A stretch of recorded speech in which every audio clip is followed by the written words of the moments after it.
A moto passou por trás do carro, que era uma Duster prata, e o policial apontou o fuzil na minha cara, na janela, e mandou eu sair do carro da maneira mais carinhosa que você possa imaginar, né.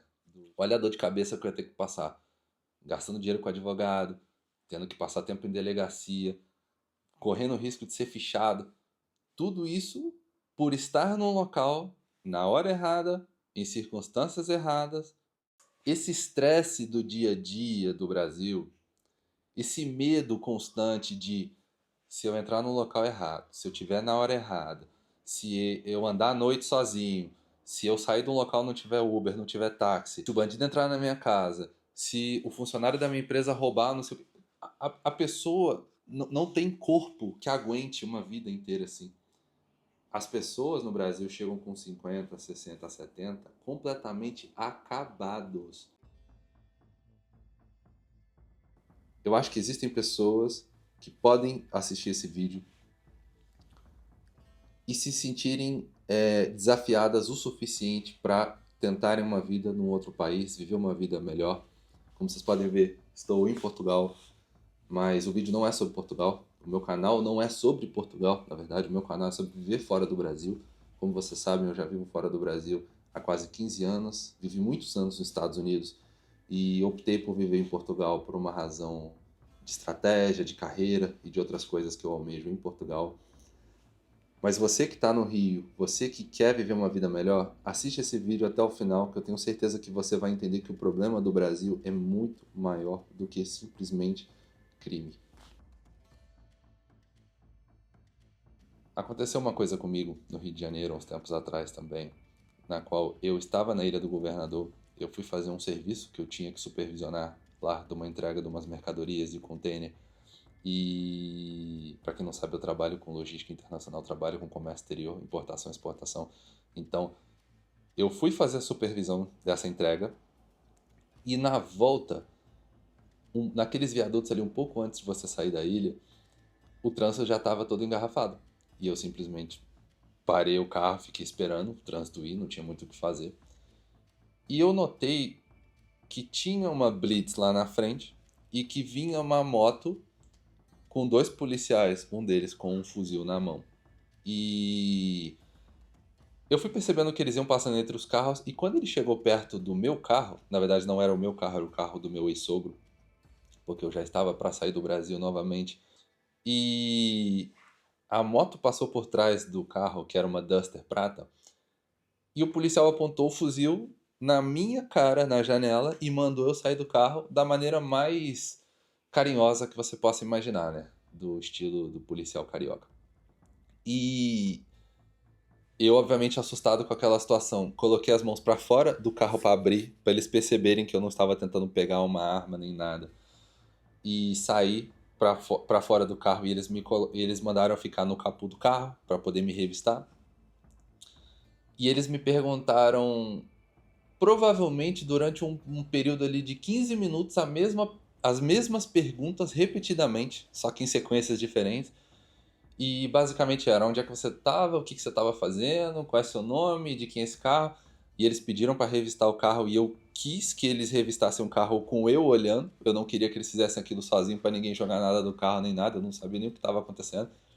Eles me perguntaram onde que era o carro, eu expliquei que era do meu ex, na época meu sogro, meu ex-sogro hoje, mas na época era sogro.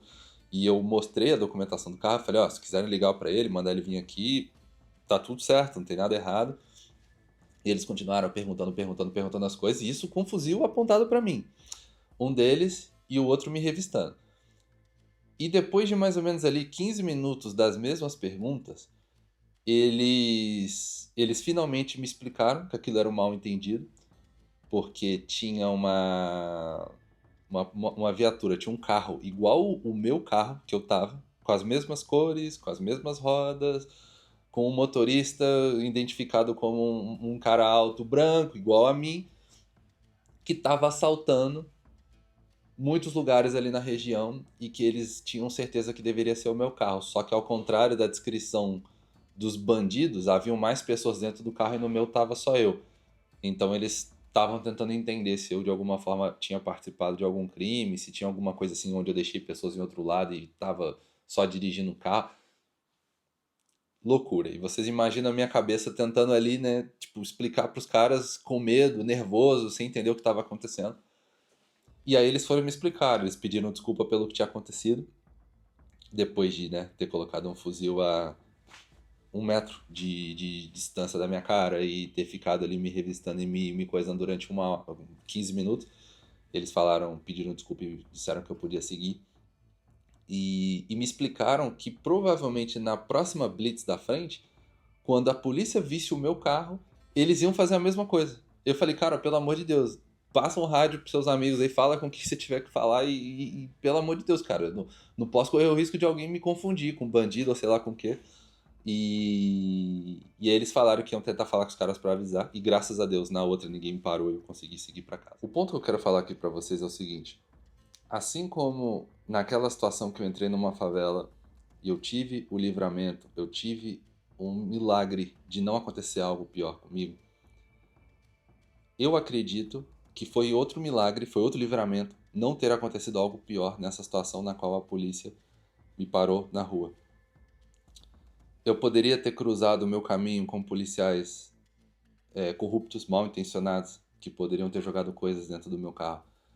Eu poderia ter lidado com policiais corruptos que, para justificar algum tipo de protagonismo dentro da delegacia, conseguiram prender alguém, conseguiram culpar alguém, conseguiram dizer que alguém fez algo, e eu é que teria que me justificar com advogados e procurando provar que eu era inocente de algo, tendo que provar onde eu estava, o que eu estava fazendo. Olha a dor de cabeça que eu ia ter que passar.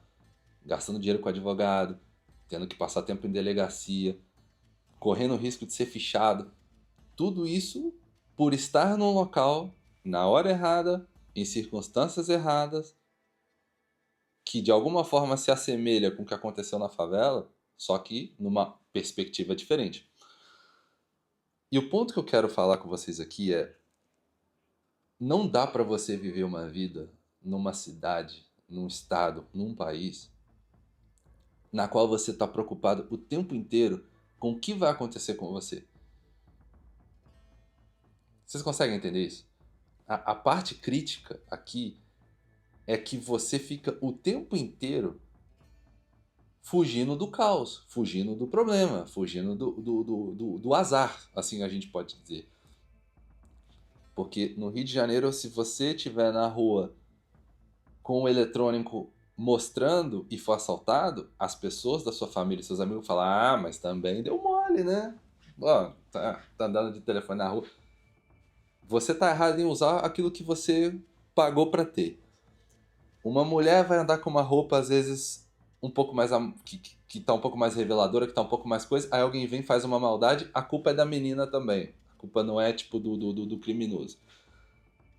A pessoa tem um carro importado, tem, às vezes, um relógio bom, é assaltada, e as pessoas, ah, também vai andar com esse tipo de carro aqui. Aí você compra uma casa que é fora de um condomínio fechado, aí o bandido entra na sua casa e as pessoas dizem, ah, mas também, né, mora numa casa que não é condomínio, não tem segurança. A pessoa fica o tempo inteiro tentando viver uma vida na qual ela está preocupada se alguém vai roubar, incriminar, prejudicar, lesar, fazer alguma coisa que te prejudique de alguma forma. Não dá pra você viver uma vida assim a vida toda. Isso te desgasta mais do que álcool, do que cigarro e se bobear até mais do que drogas. Você sabe por quê? Porque aqui na Europa é muito comum idosos, pessoas com 75, 80, 85, que fumaram a vida inteira e estão super bem, caminhando de um lado pro outro. E eu não sou apologista a cigarro, tá? Não sou apologista a cigarro. Sou totalmente contra o fumo. Mas eu olho para as pessoas na Europa e eu falo assim: o camarada fuma, o cara toma vinho todo santo dia. E o cara tá aí, com 75, 80, 85. É comum aqui em Portugal você ver até professores de academia, tipo personal trainers, que fazem pausa para ir fumar do lado de fora. O cara com um shape, com o corpo lá, para pra fumar. E essas pessoas vivem uma vida mais longa do que pessoas no Brasil que não têm hábitos ruins. Que às vezes não bebem, que não fumam, que não usam drogas. esse estresse do dia a dia do Brasil, esse medo constante de se eu entrar no local errado, se eu estiver na hora errada, se eu andar à noite sozinho, se eu sair de um local e não tiver Uber, não tiver táxi, se o bandido entrar na minha casa, se o funcionário da minha empresa roubar, não sei, a pessoa não tem corpo que aguente uma vida inteira assim. As pessoas no Brasil chegam com 50, 60, 70 completamente acabados. Você olha a cara de uma pessoa no Brasil com 50 e poucos, 60 e poucos, e você compara com o europeu, você vê nitidamente a diferença. Porque as pessoas em estados como Rio de Janeiro, São Paulo, que são locais complicados, que têm cidades complicadas, você percebe o cansaço físico da pessoa de viver esse estresse, esse medo, essa coisa toda. E às vezes, por uma questão de genética, a pessoa não vai mostrar no rosto, mas mostra no corpo. O corpo começa a ficar doente, as pessoas desenvolvem vários tipos de doença, às vezes descontam em alimentação, descontam em vícios, em coisas. Tudo porque a pessoa vive uma vida de opressão na qual ela fica o tempo todo com medo de fazer as coisas. Pessoal, eu não vou dizer para vocês que o exterior é perfeito. Eu não vou dizer para vocês que a vida aqui fora é fácil. Eu já fiz vários vídeos falando disso. E eu repito a mesma narrativa. A vida no exterior tem seus desafios. A vida no exterior tem as suas complicações. Você não vai se dar bem no início. Vai demorar para você alcançar o que você tem que alcançar. É um projeto a longo prazo. Você vai ter que plantar para colher lá na frente. Dependendo do país em que você escolher, você pode ou não ter um benefício financeiro grande. Às vezes você vindo para a Europa, você não vai ter tantos frutos financeiros assim. A Europa é um local muito mais para qualidade de vida do que propriamente para você juntar dinheiro. Agora, ficar no Brasil hoje, na minha opinião, já não é mais opção. Literalmente. Se você analisar com frieza, se você desassociar questões de comida, de família, de amigos, você vai perceber que o Brasil não tem nada a oferecer hoje para a população além dessa parte. Uma das piores inflações, uma das piores moedas, um dos maiores índices de criminalidade. O QI brasileiro caindo ano após ano. Ou seja, você quer ter filho no Brasil, você quer ter família no Brasil, se prepara, porque o ensino médio brasileiro não está dos melhores. As crianças no Brasil não aprendem outras línguas. O brasileiro cresce com uma mentalidade extremamente limitada àquilo que o mundo é. Você vai hoje no Google Trends, você vai nas pesquisas para ver o que o brasileiro mais pesquisa. Em ano de eleição, em ano de coisas grandes acontecendo, em que medidas estão sendo tomadas para impactar a vida do cidadão, coisas grandes, as pesquisas dos brasileiros são BBB, Felipe Neto, pasta de dente para dinossauro, tomei banho de Nutella e olha a reação da minha mãe. Vocês estão parando para perceber o tamanho da gravidade? Que é você ter a sua família, viver a sua vida nesse tipo de ambiente? O exterior, mais uma vez, ele não vai ser perfeito. Você vai ter todos os desafios que você possa imaginar. Mas se você tiver uma estratégia, se você se organizar, se você fizer as coisas pensadas, eu te garanto, eu não acho, eu te garanto que você vai olhar lá na frente e vai falar assim: eu fui mais feliz do que infeliz fora. Eu colhi mais frutos. Eu consegui alcançar coisas que no Brasil dificilmente você faria.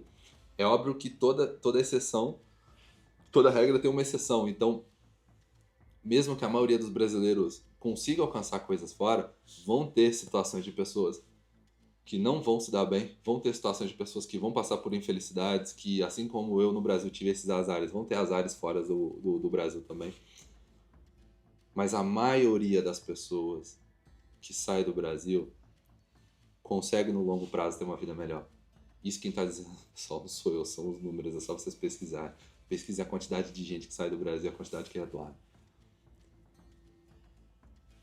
Nesse novo ano, que você possa tomar as medidas necessárias para organizar a sua saída do Brasil. Mas não faça de qualquer jeito. Faça de uma forma organizada. Se você tem menos de 30 anos, se você não tem filhos, se você não tem responsabilidades grandes, é uma coisa. Se você tem família, se você tem, às vezes está trazendo cachorro, está trazendo filhos, está trazendo esposa, é outro tipo de planejamento que você tem que fazer. Coloque a mão na consciência, não coloque a sua família sobre um plano mal montado. Organize da forma como tem que organizar. Esse vídeo serve para motivar você, para você acordar, porque se você não fizer nada, a partir de agora, você não vai conseguir estruturar esse plano, nem agora, nem nunca. Todo plano tem um início, e o início é agora, você precisa começar desde agora. E tem gente que vai dizer, mas o que eu posso fazer, Caio? Se você tem 30 anos, você pode fazer muita coisa. Você pode arrumar um emprego para trabalhar em cruzeiro. Você pode arrumar um emprego para ser comissário de bordo. Você pode fazer intercâmbio. Você pode fazer mochilão. Você pode imigrar para países sul-americanos primeiro, onde a nossa moeda vai ter algum valor acima, para ter uma experiência de viver num outro país. Você está na faixa etária para quebrar a cara e poder reconstruir porque você não tem filho, você não é casado, enfim, você pode recomeçar. Se você tem menos de 25, menos de 30 e é solteiro ou solteira. Se você já tem uma carreira estabelecida no Brasil, se você já tem uma renda, você pode tentar um intercâmbio fora do Brasil, você pode ver uma possibilidade às vezes de fazer um mestrado. Se você é casado, enquanto um de vocês dois, às vezes a esposa ou você, vem com visto de estudante, e dependendo do país onde você for, você pode ver se o outro tem autorização para trabalho. Às vezes você pode trabalhar de maneira remota. Às vezes você pode vir para um país europeu e arrumar um trabalho em outro país, ganhando dinheiro de um país mais forte, num país como Portugal. Sair do Brasil é o primeiro passo. O segundo passo é você... Na verdade, não é o segundo passo. O primeiro passo é aprender inglês. Esse é o primeiro passo. Você precisa estudar inglês. Sair do Brasil sem saber inglês, você sempre vai estar refém de outro brasileiro. E eu já disse isso antes. Ser refém de outro brasileiro é complicado. Brasileiro fora do Brasil não é seu amigo. Não confunda as coisas. O primeiro passo é você aprender inglês. E o segundo passo é você sair do Brasil. Pesquisem, pessoal. Existem 1 milhão de ferramentas aí. Tem ChatGPT, YouTube, Google. Vocês podem pesquisar 1 milhão de informações sobre tipos de vistos. O mundo tem 195 países. Se eu fosse colocar aqui todos os tipos de... Só para os Estados Unidos deve ter mais de, sei lá, de 20 tipos de vistos diferentes. Dependendo do tipo de profissional que você é, dependendo do tipo de coisa que você pode fazer ou não. Para a Europa, Portugal, para brasileiro nem visto hoje precisa mais. Você pode vir, dependendo da estratégia que você tiver, e pedir aqui a residência. Pesquisem. Mas antes de você sair para um outro país, pesquise se o salário nesse país é bom o suficiente para você, se você vai conseguir sustentar nesse país. O custo de vida que você vai ter, pesquise a questão documental, analise. Pode ser que Portugal faça sentido para você, eu acho que para a maioria das pessoas não vai fazer. Portugal não é um país para você vir pagar dinheiro, mas você vai ter Espanha, você vai ter Irlanda, Alemanha, Holanda, Estados Unidos, Canadá, Austrália. Existem países excelentes para se imigrar. Pesquisem.